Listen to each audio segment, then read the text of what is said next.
Item ಯಾವುದೇ ಇರಲಿ try ಮಾಡಿ ಆಚಿ ಚಿಕನ್ ಮಸಾಲಾ. ಮಲೆನಾಡು ಹಾಗೂ ಕಾಫಿ ನಾಡಿನಲ್ಲಿ ಈಗ ಸದ್ದಿಲ್ಲದೆ ಒಂದು ದೊಡ್ಡ ಆತಂಕ ಶುರುವಾಗಿದೆ. ಮನೆ ಕೆಲಸದಿಂದ ಹಿಡಿದು ಹಚ್ಚ ಹಸಿರಿನ ಕಾಫಿ ತೋಟಗಳವರೆಗೆ ಎಲ್ಲಿ ನೋಡಿದ್ರೂ ಕೂಡ ಅನ್ಯ ರಾಜ್ಯದ ಕಾರ್ಮಿಕರದ್ದೇ ಸದ್ದು ಕೇಳಿಸ್ತಾ ಇದೆ. ಆದ್ರಿಂದ ಅಕ್ರಮ ವಲಸಿಗರ ಹಾವಳಿ ತಡೆಯೋದಕ್ಕೆ ಶ್ರೀರಾಮನ ಸೇನೆ ಈಗ ಹೊಸ ಪ್ಲಾನ್ನೊಂದಿಗೆ ಅಖಾಡಕ್ಕಿಳಿದಿದೆ. ಹಾಗಾದ್ರೆ ಏನದು ಪ್ಲಾನ್ ಅಂತೀರಾ? ಈ ಸ್ಟೋರಿ ನೋಡಿ.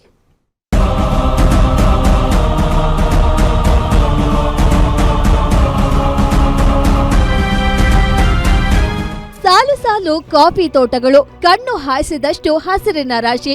ಇದು ಕರ್ನಾಟಕದ ಹೆಮ್ಮೆಯ ಕಾಫಿ ನಾಡು ಚಿಕ್ಕಮಗಳೂರು. ಆದ್ರೆ ಇದೇ ಕಾಫಿ ನಾಡಿನಲ್ಲಿ ಇತ್ತೀಚೆಗೆ ದುಡಿಯುವ ಕಾರ್ಮಿಕ ವರ್ಗವನ್ನೊಮ್ಮೆ ಸೂಕ್ಷ್ಮವಾಗಿ ಗಮನಿಸಿದ್ರೆ ಅಲ್ಲಿ ಕನ್ನಡ ಮಾತನಾಡುವವರ ಸಂಖ್ಯೆಗಿಂತ ಅನ್ಯ ರಾಜ್ಯದವರದ್ದೇ ಕಾರುಬಾರು ಜೋರಾಗಿದೆ. ಅಸ್ಸಾಂ, ಪಶ್ಚಿಮ ಬಂಗಾಳದಿಂದ ಬಂದ ಸಾವಿರಾರು ಕಾರ್ಮಿಕರು ಇಲ್ಲಿನ ತೋಟಗಳಲ್ಲಿ ನೆಲೆಸಿದ್ದಾರೆ. ಜೊತೆಗೆ ಸದ್ದಿಲ್ಲದೆ ಅಕ್ರಮ ಬಾಂಗ್ಲಾ ನುಸುಳುಕೋರರು ಸೇರ್ಕೊಂಡು ಬರ್ತಿದ್ದಾರೆ ಎಂಬ ಬಲವಾದ ಅನುಮಾನ ಕಾಫಿ ನಾಡನ್ನ ಕಾಡತೊಡಗಿದೆ.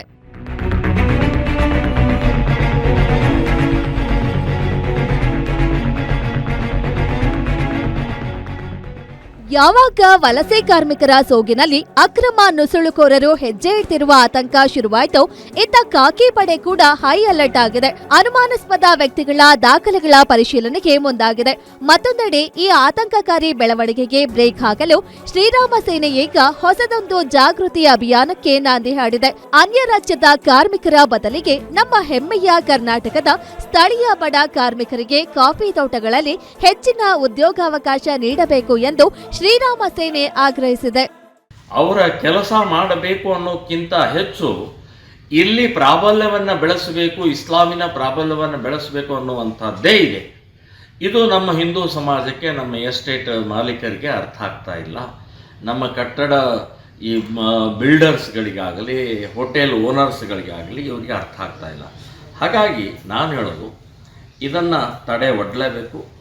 ನಾವು ಹಿಂದೂ ಸಂಘಟಕರು ಎಲ್ಲರೂ ಸೇರಿ ಇದನ್ನು ತಡೆಯುವಂಥದ್ದು ನಿರ್ಧಾರವನ್ನು ಮಾಡಿದ್ದೀವಿ. ಎಲ್ಲೆಲ್ಲಿ ವಲಸೆ ಕಾರ್ಮಿಕರು ಬರ್ತಾ ಇದ್ದಾರೆ ಅಲ್ಲಿ ಅಲ್ಟರ್ನೇಟಿವ್ ಆಗಿ ನಾವು ನಿಮಗೆ ಕಾರ್ಮಿಕರನ್ನು ನಾವು ಕೊಡ್ತೀವಿ ಅಂತನ್ನುವಂಥದ್ದು ನಿರ್ಧಾರ ಮಾಡಿ ಈಗಾಗಲೇ ನಾನು ಹೇಳಿದ್ದೀನಿ. ಒಟ್ಟಿನಲ್ಲಿ ಗುರುತಿನ ಚೀಟಿಗಳನ್ನೇ ನಕಲು ಮಾಡಿ ಅಕ್ರಮವಾಗಿ ನುಸುಳುವ ಬಾಂಗ್ಲಾ ಕಾರ್ಮಿಕರು ಕಾಫಿ ನಾಡಿನಲ್ಲಿ ನೆಲೆ ನಿಂತು ಮುಂದೊಂದು ದಿನ ದೊಡ್ಡ ಅನಾಹುತ ಸೃಷ್ಟಿಸುವ ಮುನ್ನವೇ ಎಚ್ಚೆತ್ತುಕೊಳ್ಳಿ ಎಂದು ಶ್ರೀರಾಮ ಸೇನೆ ಕರೆ ಕೊಟ್ಟಿದೆ. ಆದ್ರೆ ಶ್ರೀರಾಮನ ಸೇನೆಯ ಈ ಜಾಗೃತಿ ಅಭಿಯಾನಕ್ಕೆ ತೋಟದ ಮಾಲೀಕರಿಂದ ಎಷ್ಟರ ಮಟ್ಟಿಗೆ ಸಾಥ್ ಸಿಗುತ್ತೆ?